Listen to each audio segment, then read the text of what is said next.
Good morning all. In this lecture we will discuss our next topic, that is data flow diagram.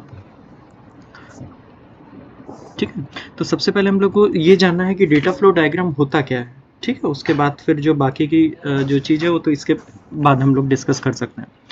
देखिए, data as name suggest this one is the useful information of any system, है ना. अगर मैं किसी system की बात कर रहा हूँ तो किसी भी सिस्टम में जो यूजफुल इंफॉर्मेशन है वो हम यहाँ पे इसको हम यहाँ पे डेटा कह रहे हैं. ठीक है, तो जब भी हम किसी भी सिस्टम की बात करते हैं, है ना, सिस्टम मतलब ग्रुप ऑफ एलिमेंट, जैसे कोई भी ऑफिस हो गया, कोई भी फैक्ट्री हो गई, है ना, जहाँ पे बहुत सारे अलग अलग सब ग्रुप मिलके किसी एक डिज़ायर टास्क को परफॉर्म करते हैं, उसे हम सिस्टम कहते हैं. ठीक, तो इन सिस्टम के अंदर कोई भी डेटा एक जगह से दूसरी जगह, एक सब सिस्टम से दूसरे सब सिस्टम तक कैसे ट्रांसफ़र होता है, अगर इसको हम किसी भी एक ग्राफिकल स्ट्रक्चर के थ्रू रिप्रेजेंट करेंगे तो इसे हम कहेंगे डेटा फ्लो डायग्राम. ठीक है, तो data flow diagram is a graphical structure, or we can say it is a graphical representation of transfer of information inside any system. ठीक है, तो जो भी हमारा डेटा फ्लो डायग्राम होता है, डेटा फ्लो डायग्राम का एक दूसरा नाम है हमारा bubbled structure. Data flow diagram का एक दूसरा नाम क्या है हमारा? Bubbled structure. क्लियर है यहाँ तक सभी को? Bubbled structure. ठीक है, यहाँ तक सभी को क्लियर हो गया? ठीक है, एक मिनट वेट कीजिए.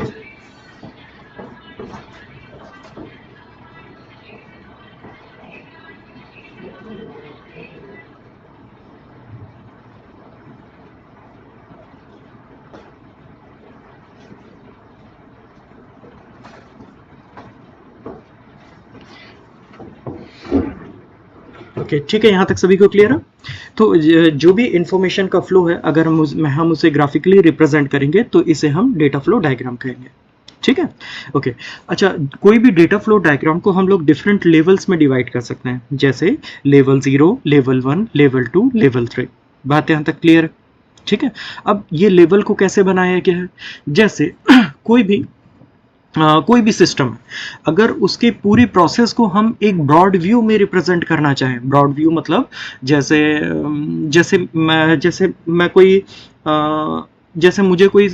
मुझे कोई सामान परचेस करना है ना, तो मैंने सामान परचेस किया, अपनी इंफॉर्मेशन फीड की और मुझे वो सामान डिलीवर हो गया.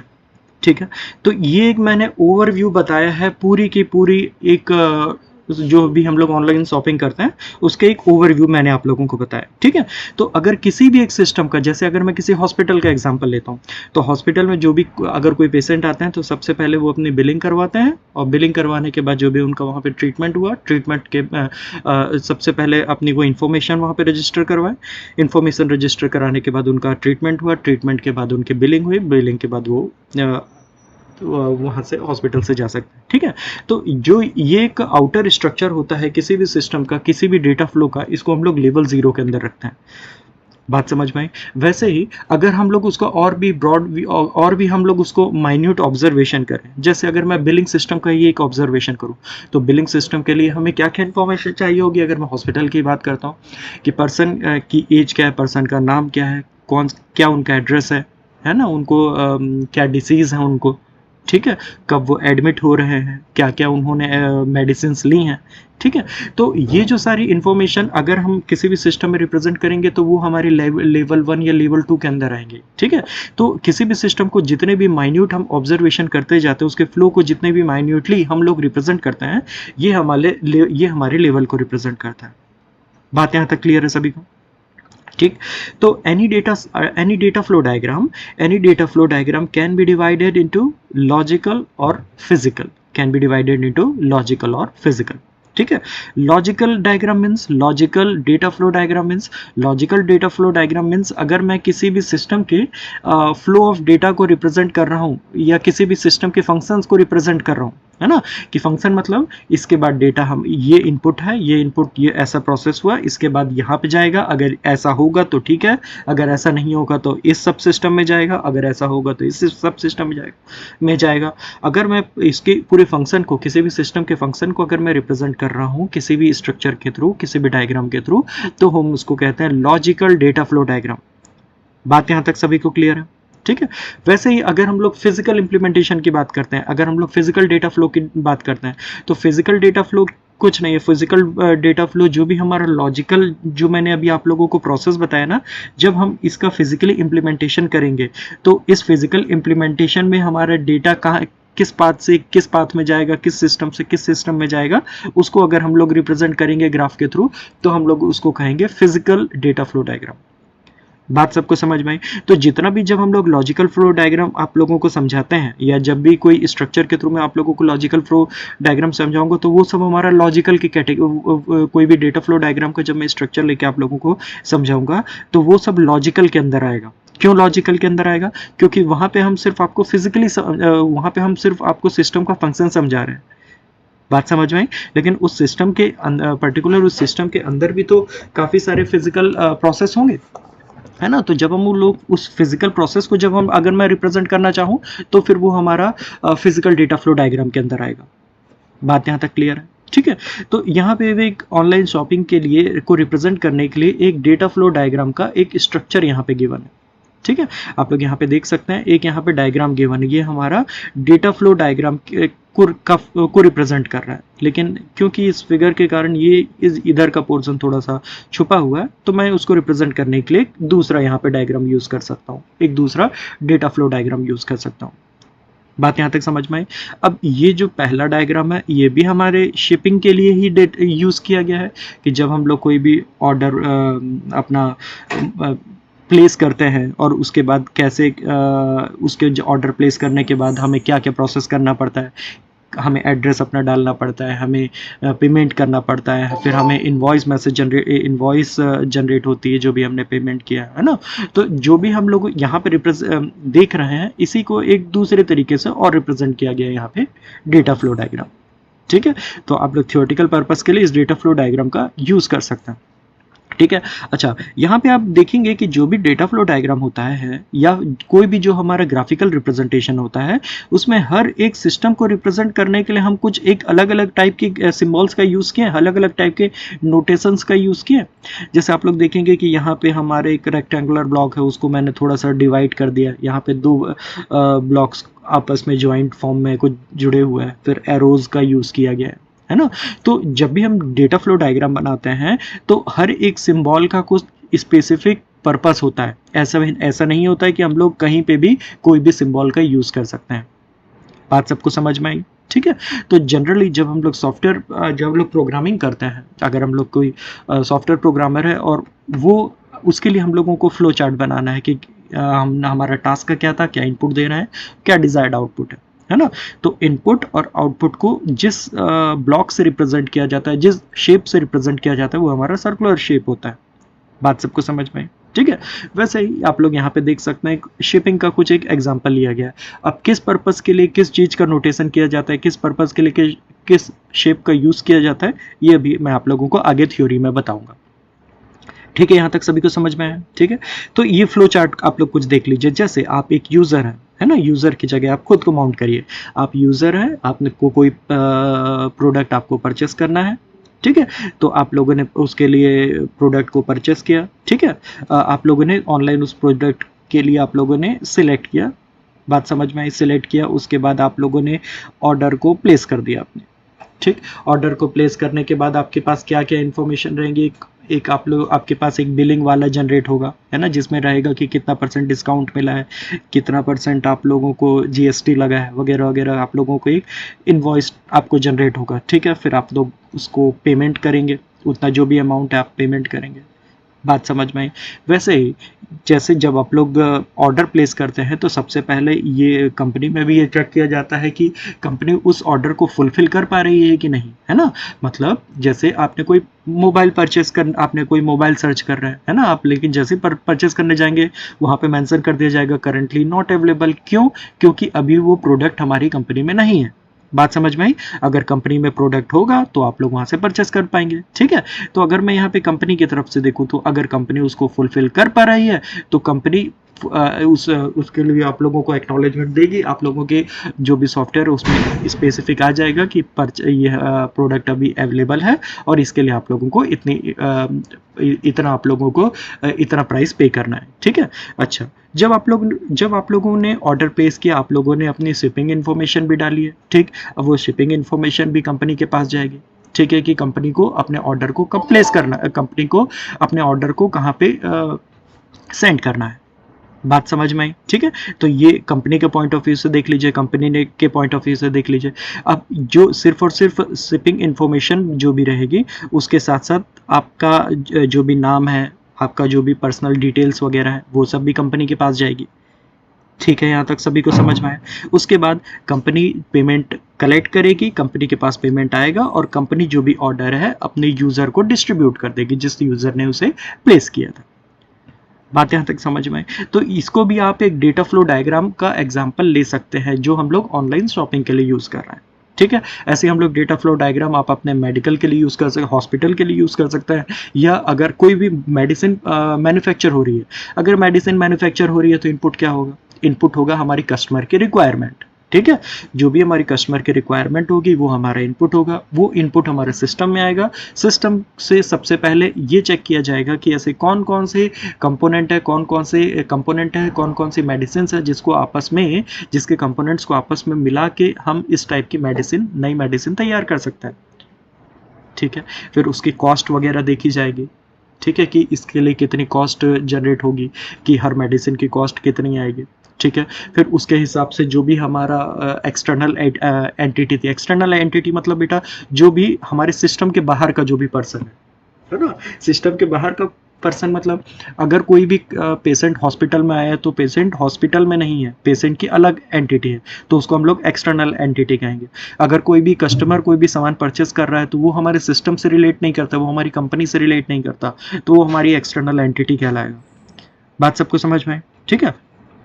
तो ये जो हमारी फिर लास्ट में जो भी बिल्स वगैरह रहेंगे या जो भी कितनी कॉस्ट लगेगी, ये हमारी एक्सटर्नल एंटिटी मतलब जिस पर्सन ने मेडिसिन मैन्युफैक्चर के लिए कंपनी को बोला है, उसके पास ये इन्फॉर्मेशन आ जाएगी कि आपको कितना पे करना पड़ेगा, कितनी क्वांटिटी जनरेट करने के लिए।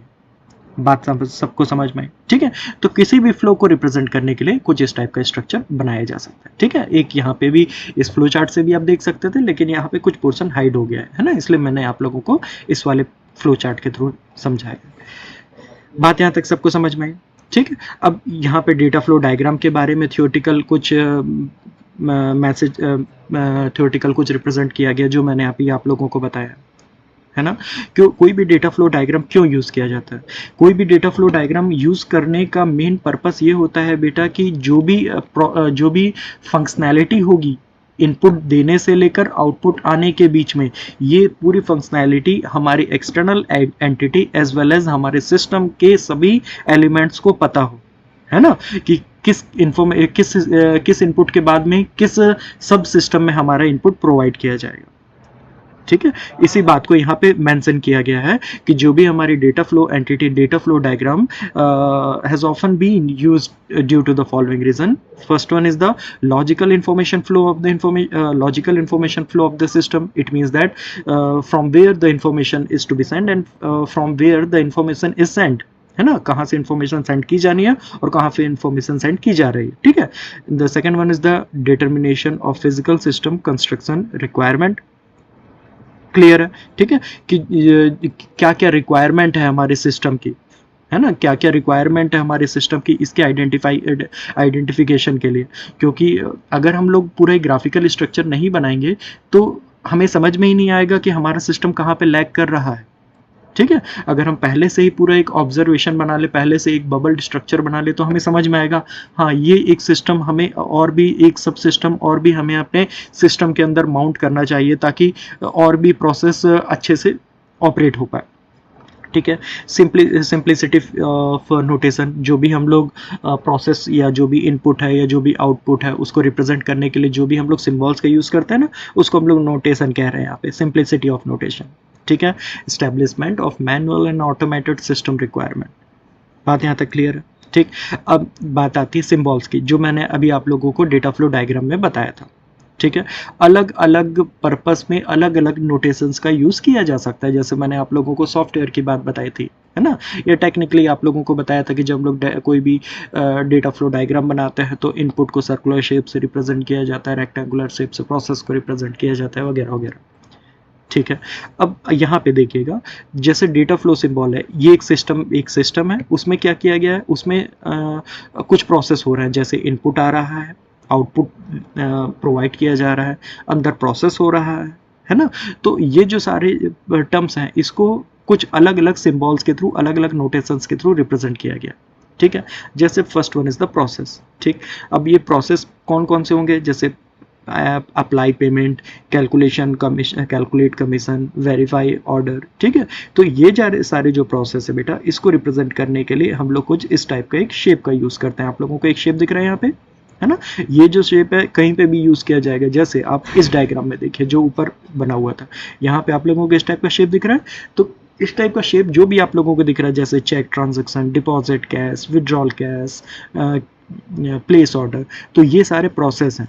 तो कभी भी अगर इस टाइप का कोई भी आप लोगों को शेप दिखेगा, it means that some process is some representation of processes, some process is representing there, है ना, कुछ प्रोसेस को वहाँ पे रिप्रेजेंट किया जा रहा है। क्लियर बात है? ठीक है, अब ये जैसे यहाँ पे प्रोसेस देख लीजिए, ये हमारा प्रोसेस हो रहा है ना, ये हमारा प्रोसेस हो रहा है। ठीक, एक्सटर्नल एंटिटी मैंने आप लोगों को बताया था। एक्सटर्नल एंटिटी मतलब हमारे सिस्टम के बाहर का कोई भी एंटिटी, हमारे सिस्टम के बाहर की कोई भी एंटिटी। बात समझ है? अगर आप शॉपिंग कर रहे हैं तो आप जो यूज़र है वो आप सिस्टम में नहीं है, आप सिस्टम के बाहर के हैं, तो आप एक्सटर्नल एंटिटी होंगे। बात समझ में है? कोई हॉस्पिटल है, हॉस्पिटल के अंदर के सारे एम्प्लॉयज़ उनके इंटरनल एंटिटी होंगे, लेकिन अगर कोई बाहर का आ रहा है तो एक्सटर्नल एंटिटी होगा। बात सबको समझ में है? ठीक है, तो अब डेटा फ्लो मतलब जब भी कोई इनपुट दिया जाता है और कोई भी आउटपुट लिया जाता है, तो कैसे डेटा एक जगह से दूसरी जगह जा रही है ना, कैसे डेटा एक जगह से दूसरी जगह जा रही है, उसको रिप्रेजेंट करने के लिए हम लोग डेटा फ्लो का यूज़ करते हैं। ठीक, अब डेटा फ्लो को कैसे यूज़ किया, रिप्रेजेंट किया जाता है बेटा, डेटा फ्लो को रिप्रेजेंट करने के लिए हम लोग इस टाइप का रिप्रेजेंटेशन का यूज़ करते हैं, डेटा फ्लो को रिप्रेजेंट करने के लिए। ये किसका यूज, ये नोटेशन किसका है, this notation is use for the process, this notation is use for the data store, और we can say it is data flow. ठीक है, अब इसकी डेफिनेशन क्या है, a data flow is a path for data to move from one part of information to another. ठीक है, तो इसको रिप्रेजेंट करने के लिए हम लोग इस टाइप के नोटेशन का यूज करते हैं। ठीक, और data flow represent a single data element such as customer ID, और it can represent a set of data element. ठीक है, तो जैसे यहाँ पे कुछ डेटा फ्लो एलिमेंट्स को रिप्रेजेंट किया गया है। ये डेटा फ्लो एलिमेंट एक भी हो सकता है, मतलब अगर कोई भी कस्टमर की कोई आईडी है ना, जिसके थ्रू पूरा प्रोसेस हो रहा है, तो ये एक सिंगल एलिमेंट हो गया। लेकिन कस्टमर की आईडी, उसने कब ऑर्डर प्लेस किया था, उसके ऑर्डर की आईडी क्या थी, अगर ये सारे पैरामीटर को, सारे एलिमेंट को कलेक्ट करके हम लोग प्रोसेस कर रहे हैं, तो इसको हम लोग मल्टीपल डेटा एलिमेंट कह सकते हैं। बात सबको समझ में आई यहाँ तक? ठीक है, ओके। अच्छा, कुछ डेटा फ्लो डायग्राम में कुछ मिस्टेक्स भी हो सकती हैं, है ना, कुछ मिस्टेक्स भी हो सकती है। जैसे हमने सपोज कोई ऑर्डर प्लेस किया है, लेकिन हमने ऑर्डर प्लेस किया, लेकिन हमें आउटपुट नहीं मिला, हमें प्रोडक्ट नहीं मिला। बात सबको समझ में? It can be also known as black holes.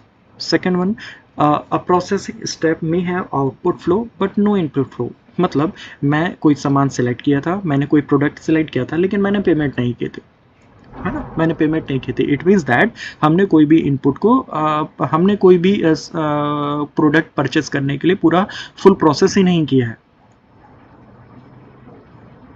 है ना, मतलब लेकिन फिर भी हमें प्रोडक्ट डिलीवर हो रहा है। बात समझ में आई? तो ये तो एक मिरेकल हुआ, it is also known as miracle, है ना। ये सब हमारे एरर्स होते हैं, है ना, ये सब हमारे एरर्स होते हैं, ये सब हमारी मिस्टेक्स होती है जो हमारी डेटा फ्लो डायग्राम में हो सकते हैं। ठीक है, अब third one is the grey holes. What is grey hole? A processing step may have output that are greater than sum of inputs. है ना। मतलब किसी भी जितना हमने ऑर्डर प्लेस किया था उससे ज़्यादा अगर हमें डिलीवर हुआ output that is greater than the number of input that is greater than the sum of it input, तो हम इसे कहेंगे ग्रे होल्स। बात सबको समझ में आई। अब किसी भी ये जो सारे टर्म्स है ना, इसको एक कंपनी की जो सैलरी एम्प्लॉय की जो सैलरी जनरेट होती है ना, उसके टर्म में कुछ यहाँ पे रिप्रेजेंट किया गया है ना। मतलब अगर उस एम्प्लॉय ने अपना पूरा वर्क किया है, उसकी सैलरी ही जनरेट नहीं हो रही है, तो ये तो हमारे ब्लैक होल के अंदर आएगा। It means that the employ provides the input but it not getting the output, है ना। तो ये क्यों हो सकता है? क्योंकि हो सकता है कंपनी के पास, क्यों ये हो सकता है कि कंपनी के पास उस पर्सन का अकाउंट नंबर ना हो। बात सबको समझ में आई, ठीक है। Second one is the miracle, a processing steps may have output flow but no input flow. बात समझ में आई। इसका मतलब ये हुआ कि आउटपुट आ गया है, उस एम्प्लॉय ने कंपनी में काम करना छोड़ दिया है, लेकिन फिर भी उसके अकाउंट में पैसे आ गए, सैलरी आ गई है ना। उसने इनपुट नहीं दिया फिर भी उसके अकाउंट में पैसे आ गए, तो उस केस में क्या किया जाएगा? उसमें फ्रीज अकाउंट को फ्रीज कर दिया जाएगा। बात समझ में आई। तो ये भी हमारा एक डेटा फ्लो डायग्राम की एक मिस्टेक है। तीसरा, क्योंकि और ऐसा क्यों हुआ?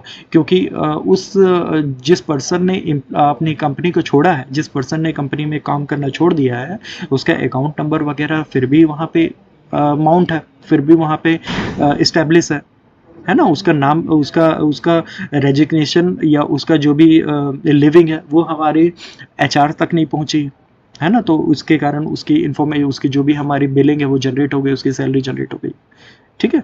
वैसे ही प्रोसेसिंग स्टेप में है output that are greater than the sum of input, मतलब उसकी अगर सैलरी अगर हमारी ज़्यादा जनरेट हो गई है ना, उसकी सैलरी अगर ज़्यादा जनरेट हो गई। तो ये सब हमने किसके टर्म्स में समझा? ये सब हम लोगों ने टर्म्स में समझा है किसी भी ऑफिस में जो भी किसी भी एम्प्लॉय की सैलरी जनरेट करने के टर्म्स में समझा है। ऐसे ये सारे टर्म्स हमारे कहीं पे भी हो सकते हैं, है ना। कोई भी सिस्टम में हो सकते हैं, किसी भी ऑफिस में हो सकते हैं, किसी भी प्लांट्स में हो सकते हैं। बात सबको समझ में आ रही है, ठीक है। अब यहाँ पे जो हमारा डेटा स्टोर है ना, डेटा स्टोर या डेटा फ्लो, उसके लिए तो मैं आप लोगों को पहले ही बता चुका हूँ कि किस टाइप का नोटेशन का यूज़ किया जाता है, ठीक है। ये सब यहाँ पे रिप्रेजेंट किया गया है, आप इसे एक बार चेक कर सकते हैं। Now what is external entity? External entity को रिप्रेजेंट करने के लिए इस टाइप के स्क्वायर बॉक्स का, स्क्वायर नहीं, इस टाइप के रेक्टेंगुलर बॉक्स का यूज़ किया जाता है। मैंने बताया external entity means it is not under the it is not existing in the system, it is some person that is from the outside of the system environment के बाहर का अगर कोई पर्सन है जो हमारे सिस्टम के साथ डील कर रहा है, तो उसे हम एक्सटर्नल एंटिटी कहेंगे। वो ये हमारे इनपुट में भी हो सकता है, ये हमारे आउटपुट में भी हो सकता है, ठीक है। तो किसी भी एक्सटर्नल एंटिटी को रिप्रेजेंट करने के लिए इस टाइप के रेक्टेंगुलर बॉक्स का यूज़ किया जाता है। और ये जो एरोज यहाँ पे यूज़ की गई हैं, ये हमारे उसके थ्रू जो भी इंफॉर्मेशन सेंड की जा रही है, इंफॉर्मेशन रिसीव की जा रही है, उसके है। जैसे अगर मैं कस्टमर हूँ, मैंने शिपिंग मुझे कोई परचेस करना है कुछ सामान, तो ये मैंने ऑर्डर प्लेस किया, ये हमारे बिलिंग हुई। बात समझ भाई, ये हमारे वेंडर्स के टर्म में, ठीक है। ओके, जो हमारा एक्सटर्नल एंटिटी होती है उसको टर्मिनेटर भी कहा जाता है। क्यों? क्योंकि ये हमारे लास्ट या फाइनल स्टेज होती है ना। ये हमारी या तो ओरिजिन होती है, या तो ये हमारी इनपुट के टर्म में होगी, या तो ये हमारे आउटपुट के टर्म में। आउटपुट के टर्म में कैसे होगी? अगर मैं कोई भी प्रोडक्ट इस्टेब्लिश कर रहा हूँ और मैं किसी को उसको सेंड कर रहा हूँ, किसी थर्ड पर्सन को, या जिसे उस प्रोडक्ट की रिक्वायरमेंट है, जब हम उसे सेंड कर रहे हैं, तो वो हमारी फाइनल डेस्टिनेशन हुई। हमारी कंपनी जो मैन्युफैक्चर कर रही है उसके लिए तो फाइनल डेस्टिनेशन हुई। तो उस फाइनल डेस्टिनेशन को भी हम लोग एक्सटर्नल एंटिटी कहेंगे। बात समझ में आई? तो एक्सटर्नल एंटिटी हमारी इनपुट में भी हो सकती है, हमारी आउटपुट भी हो सकती है, लेकिन दोनों ही केस में वो हमारी एक फाइनल लिमिट होती है, फाइनल डेस्टिनेशन होती है। That's why it is also known as terminators, ठीक। And external entity must be connected to a process through a data flow, ठीक। Okay, so this one is all about the theoretical portion of data flow diagram. I hope आप सभी लोगों को ये समझ में आ गया होगा। ठीक है, तो फिर अगले लेक्चर में हम नेक्स्ट लेक्चर में हम किसी दूसरे टॉपिक की तरफ चलेंगे। Okay, thank you so much.